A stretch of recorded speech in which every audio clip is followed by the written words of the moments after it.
তুমি কিন্তু দিন দিন অনেক হিংস্র হয়ে যাচ্ছ। তুমি ওটা তাকে দিয়ে দিলেই পারতে। তোমার পছন্দের জিনিসটা যদি আমি দিয়ে দিতাম তখন তুমি আমাকে বলতে প্রথম ওয়াইফ, এই জন্য আমি দিয়ে দিয়েছি। আর কতবার বলবো যে আমি আপনাদের বৌমা না? কথাটা কি কানে যাচ্ছে না? কি যে বলেন ভাবি, আপনি আমার বন্ধুর স্ত্রী। তোর একটা সুসংবাদ আর আমি তোর জন্য মিষ্টি নিয়ে আসবো না, এটা কি হয় বল? কিসের সুসংবাদ? ও তো মা হতে যাচ্ছে।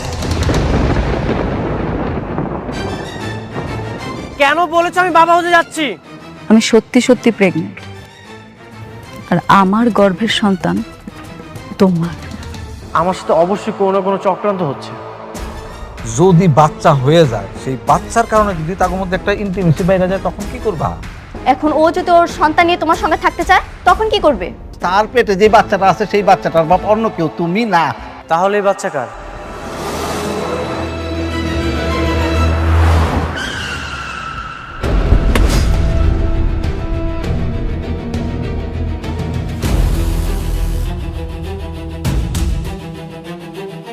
আপনার মেয়ে কোথায়? বাবা তুমি কেন? ও ও তো অফিসে গেছে। অফিসে গেছে নাকি অফিস নামে কোনো ক্লাবে গেছে? কি কইতাছে সব? আপনার মেয়ে যেমন চরিত্রহীন নষ্ট একটা মেয়ে, সেটা আমার কখনোই জানা ছিল না। এরকম নষ্টামি করে কান্নাকার বাচ্চা আমার নামে চালিয়ে দিচ্ছে। খবরদার! আমার মেয়ে কোনো খারাপ মেয়ে না। আমার মেয়েরা তুমি চিনো না। ভুল চিন্তাম আমি। একটা মেয়ের চরিত্র যে এতটা খারাপ হতে পারে সেটা আমি কখনোই কল্পনা করতে পারিনি।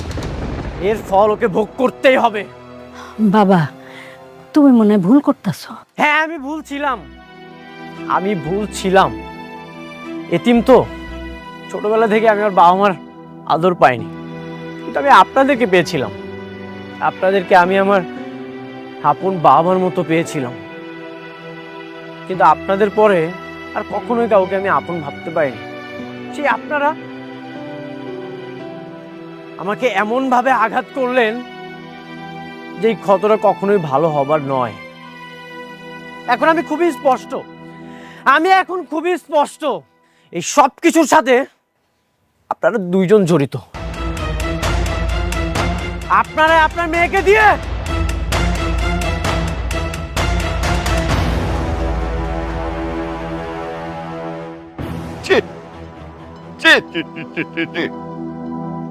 দেখছো কি কয়ে গেল? দেখছো?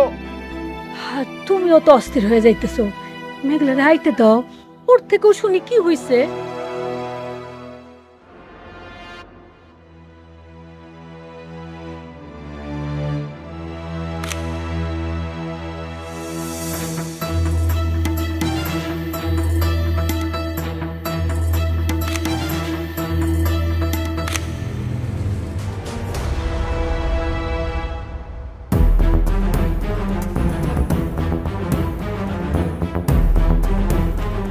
কি করছিলে তুমি?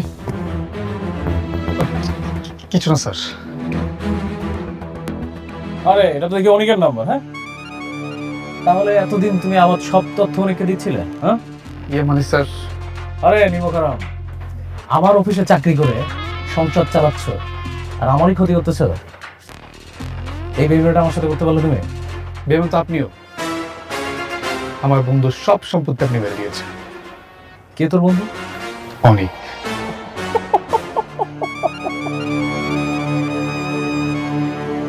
অনেক তোর বন্ধু? এখন যদি আমি তোকে পুলিশে দেই তাহলে তোর অনেক বাপ কি তোকে ছাড়াইতে পারবে? পুলিশে দিবেন দেন, আমরা এসবের ভয় পাই না। এই যে মিস্টার রাতুল, আমি যদি আপনার মামলা দিই আপনি টিকতে পারবেন তো? তুই আমার নামে কি মামলা দিবি? আপনি যে অনেকের সিগনেচার কপি করে তার সব সম্পত্তি আপনি নিজের নামে করে নিয়েছেন। ও আচ্ছা, তাহলে তো তোমাদের বিগ প্ল্যানিং। হ্যাঁ, আমার তাহলে এই পুলিশে দেওয়ার প্ল্যানিংটা বাদ। তোমরা তো খেলতে চাচ্ছ না দুই বন্ধু? যাও দুই বন্ধু মিলে প্ল্যানিং করো। তোমাকে আমি ছেড়ে দিলাম, আমার না সব প্ল্যানিং রেডি আছে। আমি দেখবো তোমরা আমার কি শিখতে পারে। রাতুল,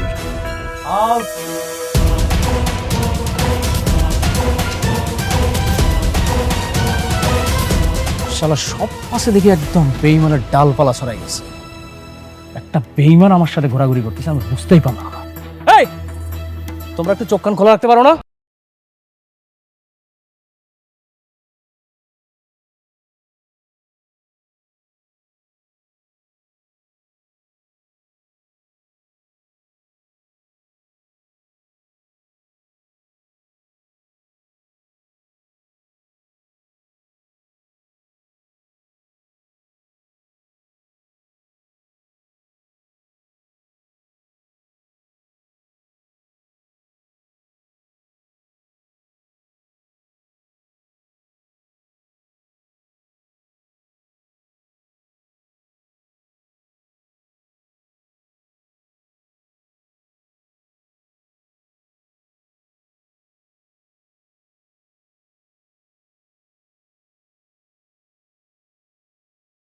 আমাদের যে এই প্রজেক্টের এখানে যে টোটাল বিল দেওয়া আছে সেটা আপনার প্রায় 10,000 কোটি টাকা। মেঘলা, আমরা আমি মেঘলার সাথে দেখা করতে চাই। যাবে না, ম্যাডামের অনুমতি নিতে হবে। না, আমি ভিতরে যাব।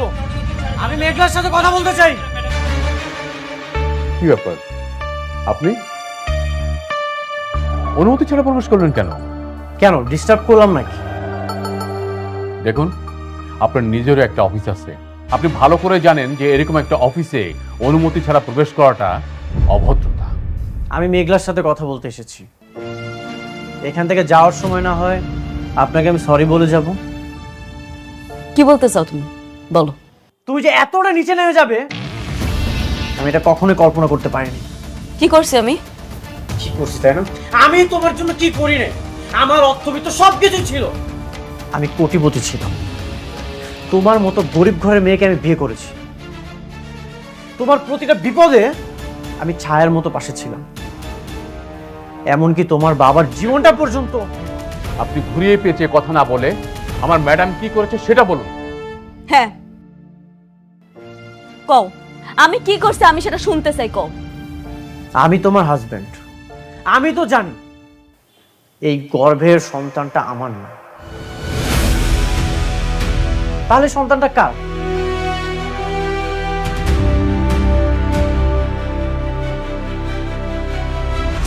কার সন্তান মানে? কি আবল তাবল বলছেন আপনি? চোখের সামনে একটা মানুষের চরিত্র কলঙ্ক লাগিয়ে দিচ্ছেন। এই প্রশ্নটা আমাকে না করে মেঘলাকে এই প্রশ্নটা করে। চরিত্রহীনকে চরিত্রহীন বলবো না তো কি বলবো? নাকি মডার্ন ভাষায় অন্য কোনো নাম আছে? কি বলতে চাও তুমি, স্পষ্ট করে বলো। আমি ডিভোর্স চাই।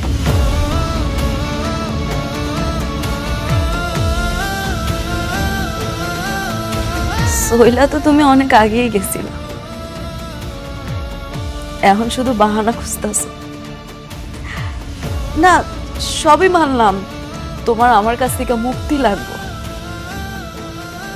কিন্তু আমার কাছ থেকে মুক্তি নেওয়ার জন্য তুমি যে আমার এত বড় একটা অপবাদ দিবা সেটা আমি মাইনা নিতে পারলাম না।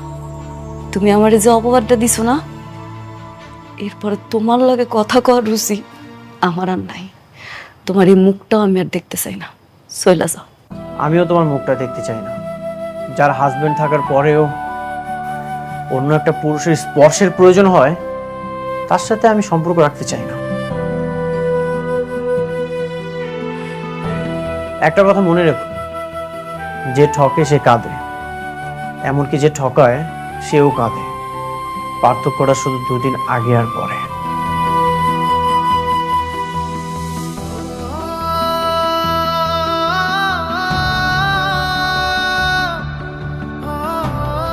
ম্যাডাম, আপনি শান্ত হন। ওনার কথা আপনি কিছু মনে করেন না, আপনার মনকে শক্ত করুন।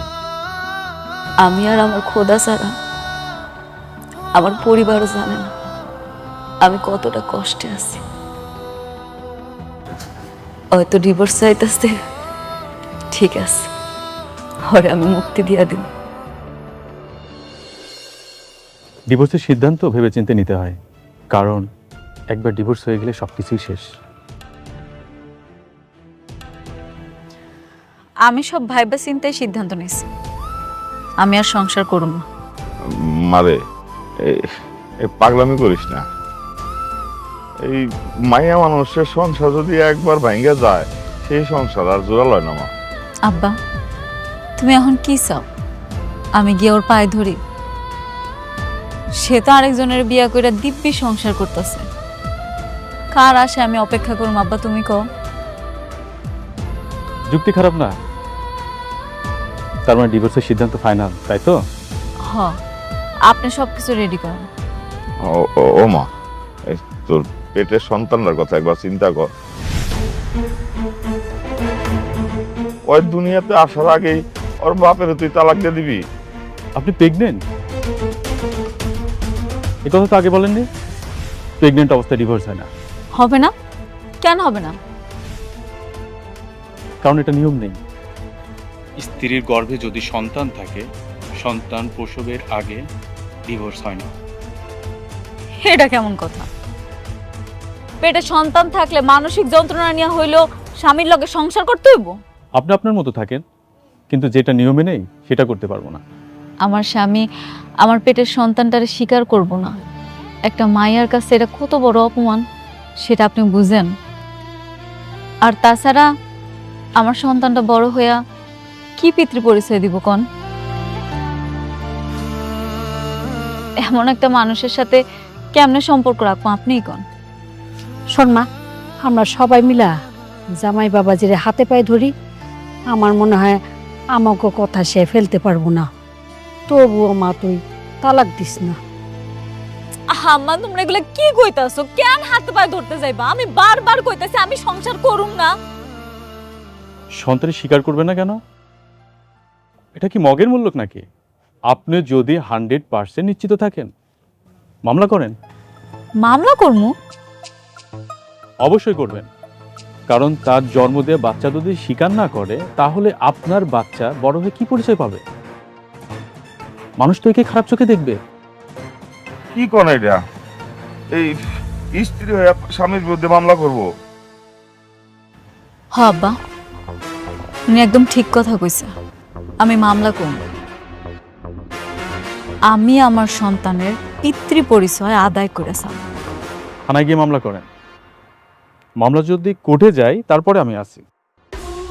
আপনি সব ব্যবস্থা করেন, এর জন্য যা যা লাগে সব করতে রাজি আছি। ঠিক আছে, আল্লাহ হাফেজ।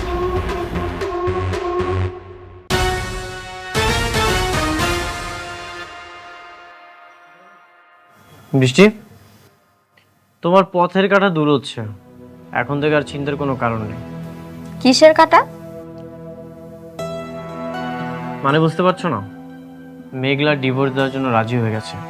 ওকে আমি এমন ভাবে বলেছি, ও রাজি হয়ে গেছে। সত্যি?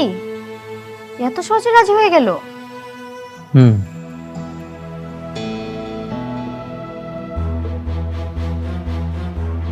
সাবির, কি অবস্থা? অবস্থা ভালো না। কেন, কি হয়েছে? আজকে ডকুমেন্ট পাঠাতে গিয়ে রাতুলের কাছে ধরা পড়ে গেছি। সে জেনে গিয়েছে আমি তোমার লোক। কি বলতেছো? শিট, এখন কি হবে? আমি বুঝতে পারছি না এখন আমি কি করব। ঠিক আছে, ও যেহেতু জেনেই গেছে তাহলে তো আর কিছু করার নেই। খেলাটা এখন অন্যভাবে খেলতে হবে। তুমি এখন থেকে আমার সাথেই থাকো। ঠিক আছে, আমি তোমার পাশে আছি। আরে এটা তোমরা সমাধান করে ফেলো না, সব কিছুর জন্য আমারে ফোন করলে হবে?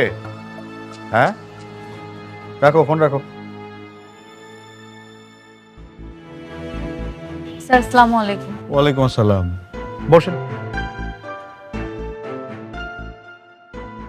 কি দরকার বলেন? স্যার আমি আমার স্বামীর বিরুদ্ধে মামলা করতে চাই। স্বামীর বিরুদ্ধে? কি স্ত্রী নির্যাতন নাকি দেনমোহরের টাকা, কোনটা? না না, এগুলা কিছু না। আমার সন্তানের অস্বীকার করতেছে, সেই জন্যই মামলা করব। সন্তান স্বীকার করতেছে না? সে কি খুব বড় লোক, টাকা পয়সা আছে? হ, অনেক বড় লোক, টাকা পয়সা আছে। বুঝছি, এরকম মামলা অহরহই আসে। বড় লোকের এই, এগুলো তো কথা হয় কেন? চুপ করতে কত? হ্যাঁ, চুপ করে দাঁড়া থাক।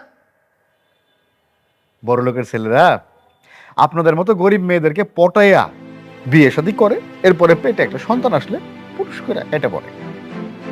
হ্যাঁ, আপনি ঠিকই ধারণা করছেন, হইতে পারে আপনার কথা ঠিক, কিন্তু স্যার আমি এখানে মামলা করতে এসেছি, আপনি একটু মামলাটা লেখেন। একটা বুদ্ধি দেই আপনারে।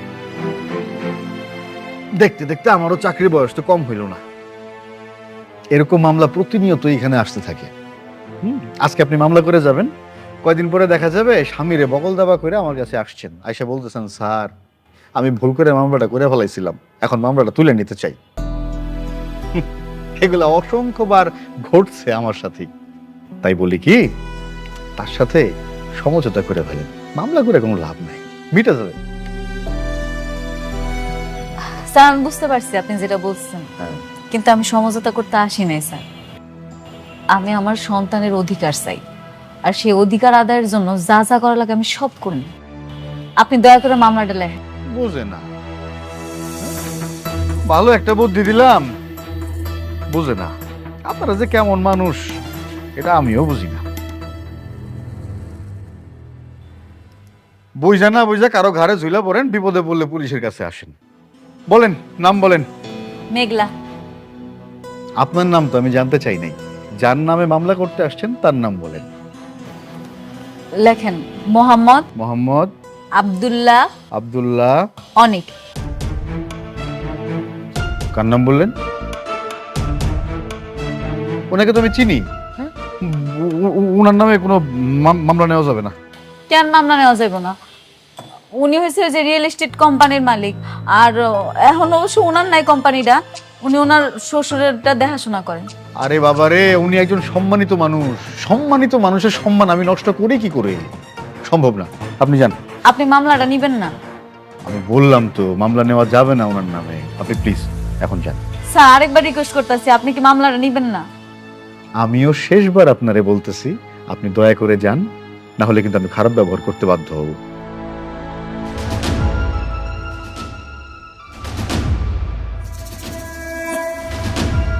ওরে বাপরে, কার নামে মামলা করতে আসছে? এই কি হলো? আপনি আবার কারে ফোন করতেছেন? স্যার আমার 2 মিনিট সময় দেন, আসলে আপনি বুঝতে পারবেন। Hello manager uncle.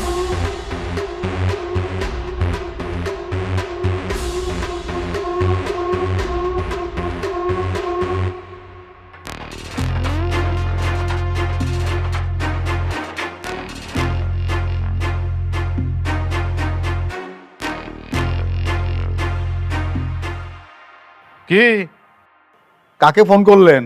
আসার তো কোনো খবর নাই।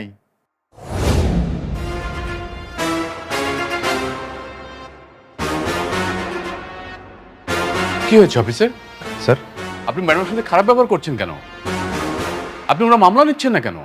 স্যার ম্যাডাম মানে আমি ঠিক বুঝলাম না স্যার। আপনি মানে আপনার মতন একজন মানুষ এরকম ফকিন্নি মার্কা একটা মেয়েকে ম্যাডাম বলবে, আমার ঠিক মাথায় ঢুকছে না। আপনি জানেন উনি কে? না। উনি শালিমার বিল্ডার্স গ্রুপের একমাত্র উত্তরাধিকারী। শালিমার গ্রুপের বর্তমান মালিক মিসেস শালিমার চৌধুরী। আপনি তার সাথে খারাপ ব্যবহার করছেন। কি বলছেন স্যার? শালিমার গ্রুপের মালিক, সে তো হাজার হাজার কোটি টাকার মালিক। এইরকম পোশাক আশাক পরে থাকবে? নিজের মুখে বললো যে বস্তিতে থাকে, সে কিনা শালিমার গ্রুপের মালিক। স্যার আমার বিশ্বাস হচ্ছে না। সেটা জেনে কি আপনার তো কোনো দরকার আছে? না। এখন বলুন আপনি ম্যাডামের কেসটা নেবেন কিনা? অবশ্যই অবশ্যই স্যার, আপনি যেহেতু বলছেন অবশ্যই নেব। প্লিজ বসুন। বসুন ম্যাডাম। স্যার শুধু কেস নেব বিষয়টা তা না, ওনার অভিযোগ যদি সত্য হয় তাহলে স্যার আসামিকে ধরার ব্যবস্থা করব, যথাযথ শাস্তির ব্যবস্থা আমি নিজ দায়িত্বে করব, কথা দিচ্ছি স্যার। Thank you officer. তাহলে সেটাই করেন। উনি আমার সন্তানরা অস্বীকার করছে, তার বিরুদ্ধে আপনি মামলা লেখেন। জি, আপনি কাইন্ডলি পুরো নামটা আবার একটু বলুন। আমার নাম নাকি ওনার নাম? যার নামে মামলা করবেন তার নাম লেখেন মোহাম্মদ আব্দুল্লাহ অনিক। ঠিকানাটা একটু বলুন। ঠিক আছে। Thank you officer. আর আমরা এটা দ্রুত অ্যাকশন চাচ্ছি। জি sir, as early as possible আমি ব্যবস্থা নিচ্ছি। I will try my level best. Thank you officer. চলো ম্যাডাম। চা খান একটু। Thank you ma'am. চলো।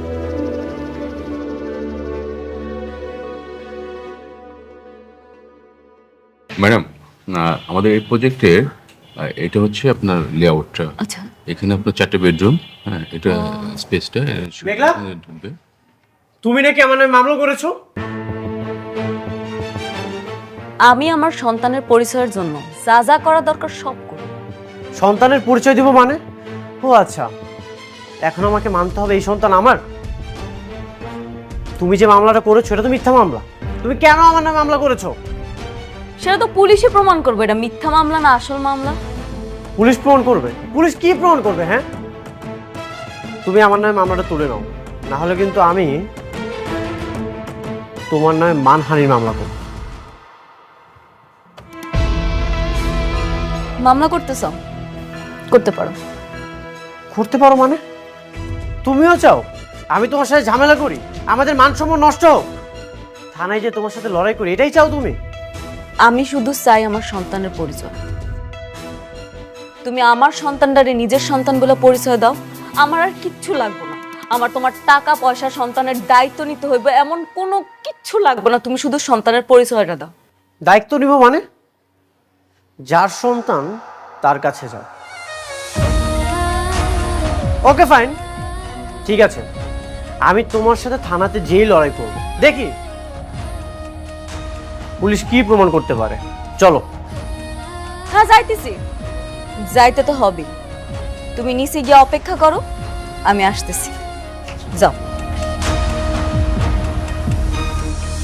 আপনি কোনো চিন্তা করবেন না, আমি আছি আপনার পাশে। ঠিক আছে, আপনি থাকেন, আমি যাইতেছি। জি please. Uncle, aunty, uncle, aunty আপনারা কোথায়? এই শান্তা।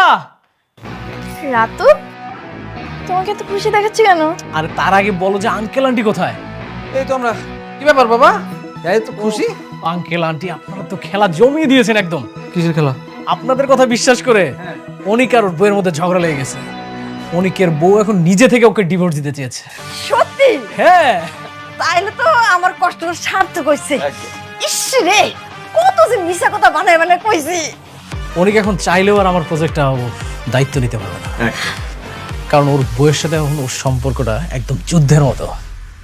এই যুদ্ধটা দীর্ঘায়িত হোক, অনেক বড় হোক। আপনি এমন দোয়া করেন যেন এটা টু বি কন্টিনিউ হয়। একদম একদম একদম। আন্টি অনেক প্রেশারের মধ্যে, শরবত খাবেন না খুশিতে? যা নিয়ে আসেন তাড়াতাড়ি, আমরা একটু খুশি। বসো।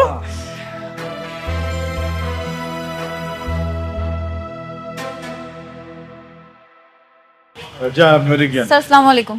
ওয়ালাইকুম আসসালাম। নিয়ে আসছি। বসুন। বলেন। স্যার, আমার নামে মিথ্যা মামলা করা হচ্ছে। এই বাচ্চাটা আমার না। শেষমেশ এই মিথ্যা মামলার জন্য আমাকে থানা পর্যন্ত আসতে হলো। বাচ্চা যদি তোমার না হয় তাহলে কি আমি তোমার শুধু শুধু নিয়ে আসছি এখানে? ওটা তোমার অভ্যাস হইতে পারে, আমি আবার না পর পুরুষের কাছে যাই না। তুমি তো আবার স্বার্থের জন্য লোভে পড়ে অন্য নারীর বিয়া করে ফেলো। তুমি যদি পরপুরুষের কাছে নাই যাও, তাহলে এই বাচ্চাটা কোথা থেকে আসলো? আমি তো জানি এই বাচ্চার বাবা আমি না। তুমি যেটা করেছো সেটা পাপ। অনেক, আমি কোনো পাপ করি নাই, বুঝো নাই তুমি? আপনারা এইভাবে তর্কাতর্কি করেন না প্লিজ, এটা থানা। আপনারা দুজন হচ্ছেন সম্মানিত মানুষ, দুইজন সম্মানিত মানুষ থানায় বসে বসে এইভাবে তর্কাতর্কি করতেছে, বিষয়টা দেখতে ভালো লাগে না। থামেন আপনারা প্লিজ। স্যার, কিভাবে থামবো? আপনার নামে যদি কেউ মিথ্যা মামলা দেয়, আপনি মেনে নেবেন? যে বাচ্চাটা আমার না, সেই বাচ্চার দাবিতে আজকে আমাকে থানা পর্যন্ত আসতে হলো। আমি এত কিচ্ছু শুনতে চাই না। এখানে মামলা করতে আসছি, মামলা হবে। আপনি মামলা লেখেন, আপনি মামলা লিখবেন। আচ্ছা আচ্ছা আচ্ছা, আমি দেখতেছি কি করা যায়। আচ্ছা ঠিক আছে, আমি একটা পরামর্শ দিই, এতে একটা সমাধান হইতে পারে। কি পরামর্শ? আমি টেস্ট করার জন্যে রিকমেন্ড করে দিতেছি, আপনারা ডাক্তারের কাছে গিয়ে একটু টেস্ট করায় আসেন। এখন তো প্রযুক্তির যুগ, টেস্ট করাইলে মানে ডিএনএ টেস্ট করাইলেই বোঝা যাবে যে এই বাচ্চার আসল বাপটা কে। স্যার, গুড ডিসিশন, আপনি খুবই ভালো বলেছেন। টেস্টটা করলেই প্রমাণ হয়ে যাবে। আমি আসলে এই ঝামেলা থেকে মুক্তি চাই স্যার। তাহলে আমি লিখে দিচ্ছি, আর মামলা এ পর্যন্তই থাকলো। থ্যাংক ইউ স্যার, এত সুন্দর একটা উপায় বের করে দেওয়ার জন্য। আশা করি আমি এই সকল ঝামেলা থেকে মুক্ত হতে পারবো। মোস্ট স্যার আসুন, আমি দিয়ে দিচ্ছি আমার কাছে কাগজটা। আমি বাইরে দাঁড়াচ্ছি।